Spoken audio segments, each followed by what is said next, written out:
پر تنقید کا حق آپ کو حاصل ہے، ان سے اختلاف کا حق آپ کو حاصل ہے. وہ حاکم مطلق نہیں ہے، وہ عامر نہیں ہے.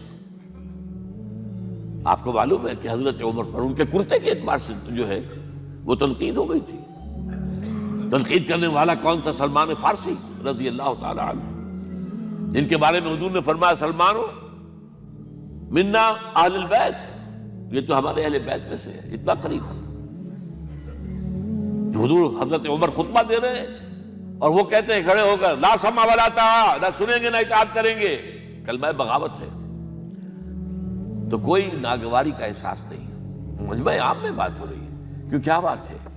یہ جو کرتا آپ نے پہنا ہے یہ ان یمنی چادروں سے بنا ہے جو مال غنیمت میں آئی تھی، اور جتنی کا ٹکڑا جو ہے ہر مسلمان کو ملا اس سے کرتا نہیں بنتا، اور آپ ہے بھی طویل القامت، آپ کا کرتا کیسے بن گیا؟ فرماتے ہیں کہ عبداللہ سے، اپنے بیٹے سے، عبداللہ ابن عمر رضی اللہ تعالیٰ عنہ، عبداللہ تم وضاحت کر دو. وہ کھڑے ہو کے کہتے ہیں نہ میرا کرتا بن رہا تھا نہ ابا جان کا، میں نے اپنے حصے کا کپڑا ابا جان کو دیا ہے، اس سے یہ کرتا بنا. الآن نسمع ونطیع، بس اب اس کے بعد آپ فرمائیے، آپ جو کہیں گے سنیں گے اور اطاعت کریں گے. یہ متوازن نظام، نہ ڈکٹیٹریت ہے کہ کوئی بول نہیں سکتا. تم اور حاکم وقت پر تنقید کر رہے ہو اور بربلا کر رہے ہو. ایک عورت پکڑ لیتی ہے حضرت عمر کو رضی اللہ تعالیٰ عنہ. حضرت عمر نے آرڈیننس نافذ کر دیا تھا کہ اتنے سے زیادہ، اتنی رقم سے زیادہ مہر نہیں رکھا جا سکتا. کہ عمر تم کون ہوتے ہو ہمارے حق کے اوپر پابندی لگانے والے؟ جب قرآن میں ہے وَآتَيْتُمْ إِحْدَاهُنَّ قِنْطَارًا، چاہے تم نے اپنی کسی بیوی کو ڈھیروں سونا دیا ہو تب بھی طلاق کی شکل میں واپس نہیں لے سکتے. قنطار کہہ رہا ہے، آپ کون روکنے والے؟ اور حضرت عمر فرماتے ہیں آج ایک عورت نے عمر کو دین سکھایا، آرڈیننس واپس. اسی طریقے کا معاملہ حضرت عمر کا یہ اجتہاد تھا کہ یہ جو زمینیں اتنی بڑی بڑی جو ہے، سواد، عراق، ایران، مصر سب فتح ہو گئے، چند ہزار صحابہ. اب مطالبہ یہ تھا کہ یہ مال غنیمت ہے ہمارے اندر تقسیم کر دیجیے. جیسے حضور نے غزوہ خیبر میں جو زمینیں تھیں یہودیوں کی وہ مجاہدین میں تقسیم کر دی تھی. دلیل موجود، دلیل بھی سنت رسول سے ہے صلی اللہ علیہ وسلم. حضرت عمر کی حکمت کچھ اور کہہ رہی ہے. یہ بات تو میں اپنے انداز سے کہہ رہا ہوں کہ اگر ایسا ہو گیا تو تاریخ انسانی کی سب سے بڑی جاگیرداری قائم ہو جائے گی. کتنے بڑے بڑے رقبے جو ہے صحابہ کو مل جائے گا. لیکن انہوں نے جو بات بیان کی وہ یہ تھی اگر یہ سارا تقسیم ہو گیا تو بعد میں آنے والوں کے لیے کیا رہے گا، اور جو فوجیں اب ہمیں ایک پورے نظام کے لیے رکھنی پڑے گی ان کو کون سپورٹ کرے گا، ان کے لیے کہاں سے خرچہ آئے گا. تو انہوں نے طے کیا کہ یہ مال جو ہے مال فے ہے، یہ بیت المال کا ہے.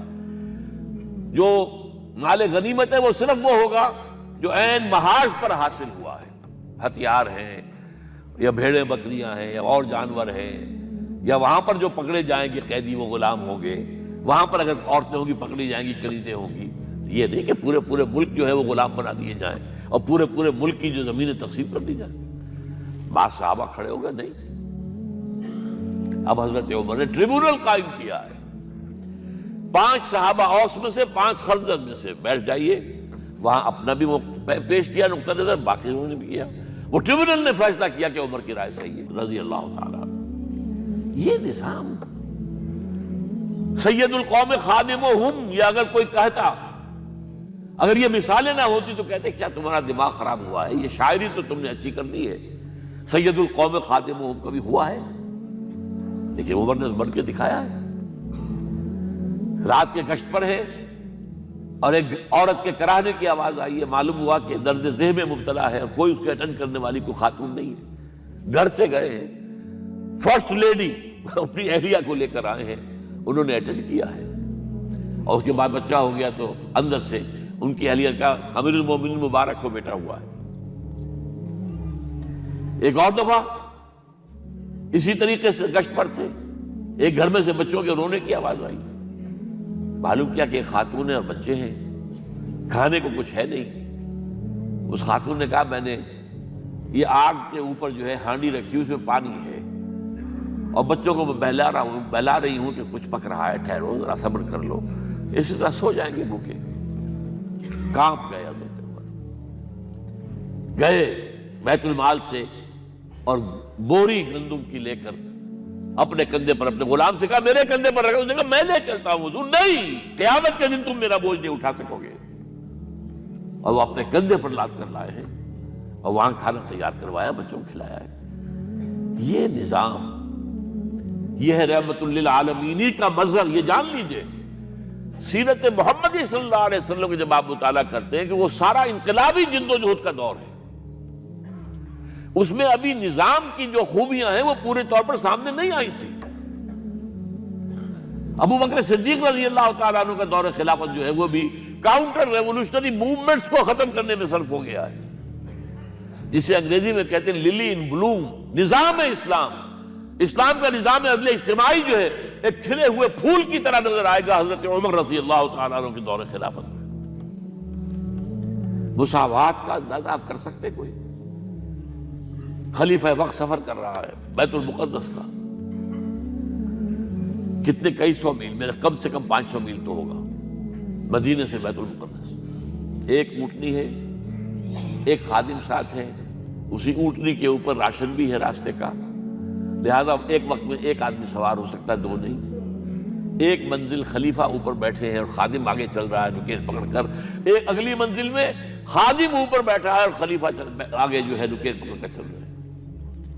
جب آخری منزل آئی تو وہ خادم کی باری تھی اوپر بیٹھنے کی، اس نے ہاتھ جوڑ دیے کہ خدا کے لیے لوگ کیا کہیں گے، مجھے کہیں گے تمہاری یہ جرت؟ فرمایا نہیں، الدور دورک، نہیں، یہ تو حساب کا معاملہ ہے، میتھمیٹکس کا معاملہ ہے، یہ تمہاری باری ہے، بیٹھو۔ یہ بلندیاں، یہ عظمتیں، یہ عدل، یہ انصاف، اور پھر یہ کہ بوریا نشین، کوئی محل نہیں۔ ایک آیا ایرانی مدینے میں چکر لگایا، کوئی انہیں محل نظر نہیں آیا، اسے پوچھا ہے اینا ملککم، تمہارا بادشاہ کہاں ہے؟ جواب دیا گیا لیس لنا ملک بل لنا امیر، ہمارا کوئی ملک نہیں ہے، بادشاہ نہیں ہے، ہمارا امیر ہے۔ کہاں ہے تمہارا امیر بھائی؟ وہ بیت المال کے کچھ اونٹ گم ہو گئے تھے، سب تلاش کر چکے، نہیں ملا، ہمارا خلیفہ خود گیا ہے۔ کسی کو ساتھ لے کر گیا ہوگا آئیڈینٹیفیکیشن کے لیے، تو دیکھا دوپہر ہو گئی تھی، دھوپ تیز ہو گئی تھی، حضرت عمر اپنے درے کو اپنے گردن کے نیچے رکھ کر ایک درخت کی چھاؤں میں آرام کر رہے تھے۔ نہ کوئی باڈی گارڈ ہے، نہ کوئی محافظ ہے۔